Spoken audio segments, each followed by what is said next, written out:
it's coming out of something that's very simple and coming out of nature, and then is being developed by man and being developed also into obviously one of the greatest civilizations that there ever was.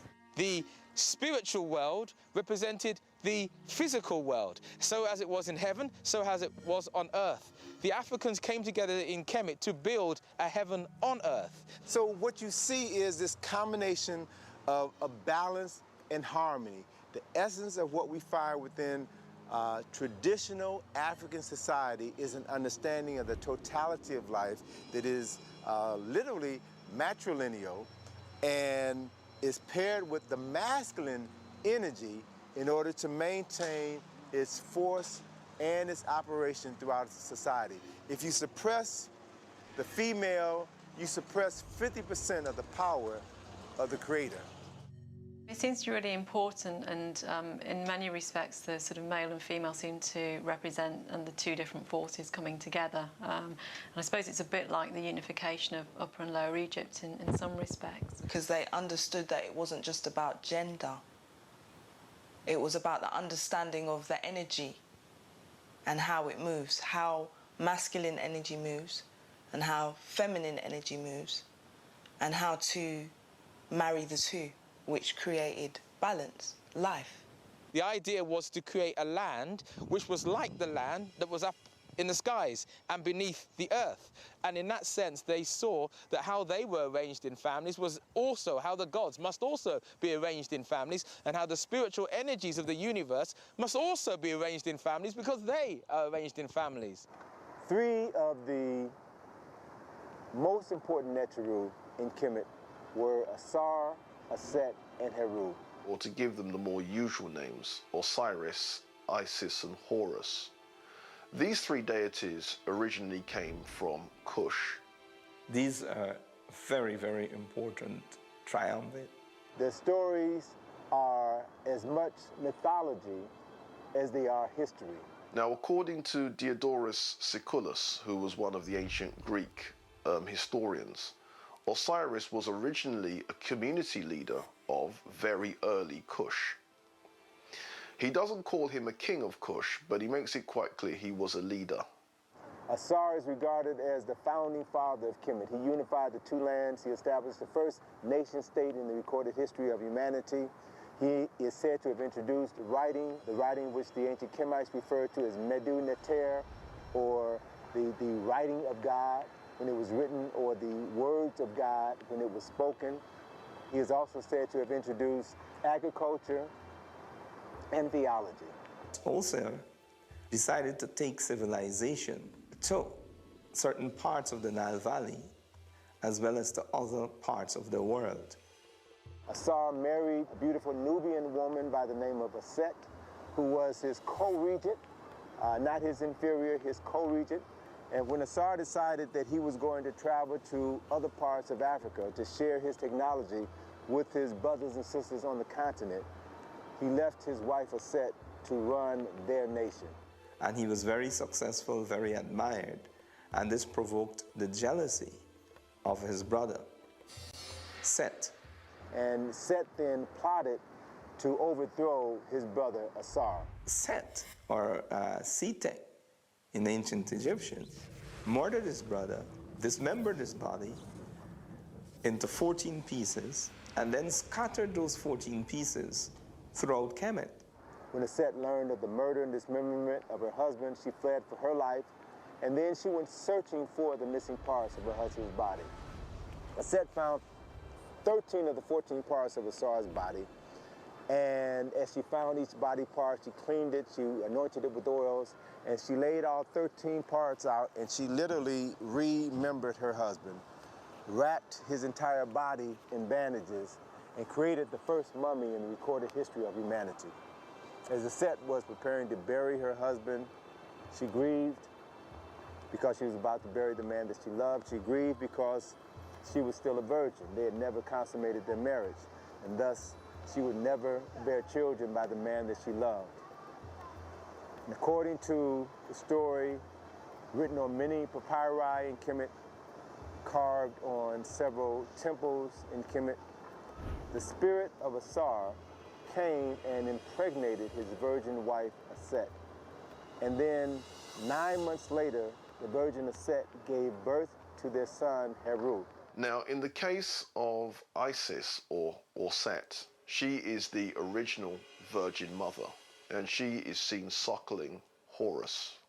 He is shown as a child suckling his mother, and he's wearing the pharaonic headdress, making it clear that he was born a king. Haru is the son of Osiris, and he's the embodiment of order. He has to take over the kingship, and he has to do that through a struggle.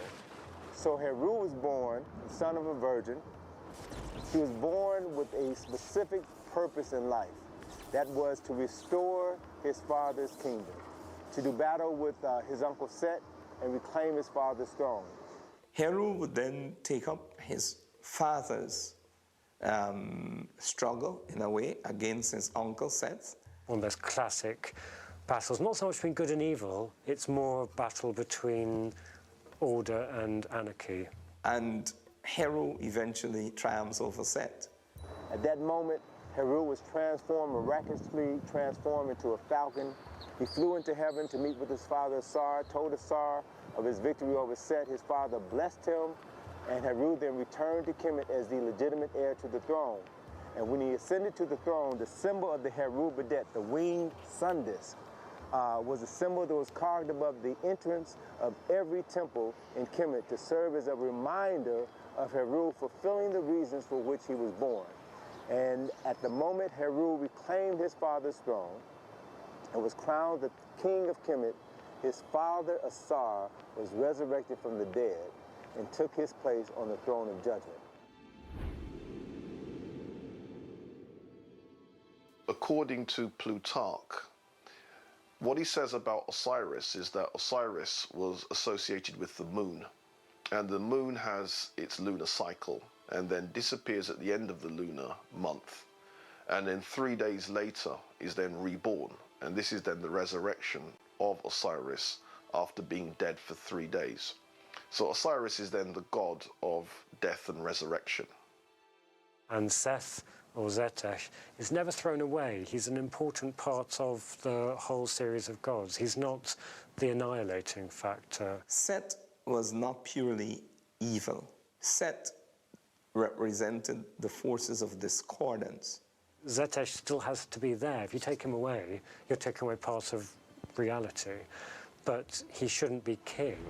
So that balance between Hor and Zetesh is one where Hor, Heru, is meant to be very much on top and ruling.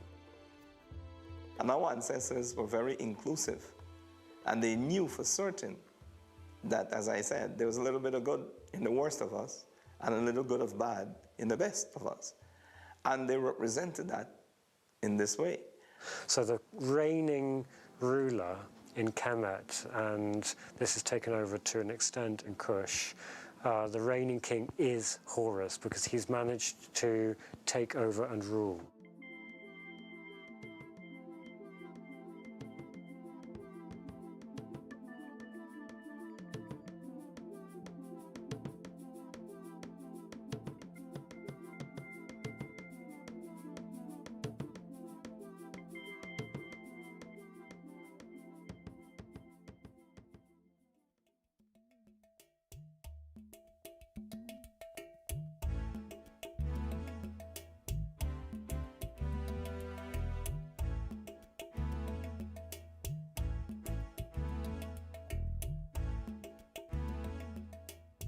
I'm here at Naga, at one of the Kushites' most well-preserved sites here today in Sudan. Temples were really important, both in Kemet and in Kush.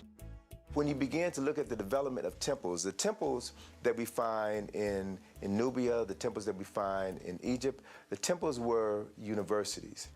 In many respects, they were kind of mini universities. So you have your Egyptian elite living in the temples. They were developing languages, they were developing mythology, they were developing the religion. There were places where the so-called priests, who were actually priest scholars, part of a system of learning. And the fact that the temples not only acted as places of worship, but places of learning also. One was the house of the book, And the other one was the house of life, Per Ankh, meaning house of the life, house of life. The education was holistic. So you couldn't study maths without studying geography or biology. Everything was interconnected. These priests that came out of these systems were to be the guardians or the custodians of this cultural practice. They were not theoretical religious people. They were individuals who were both warriors, both scholars, and both priests at the same time. It might be important to look at the system of education as a system of formal learning and the system of socialization as a way or the way in which one generation was socialized into the fundamental values and rituals and meaning of life of the community and therefore of the society. The belief was that you weren't born man or born woman, you were born male or born female.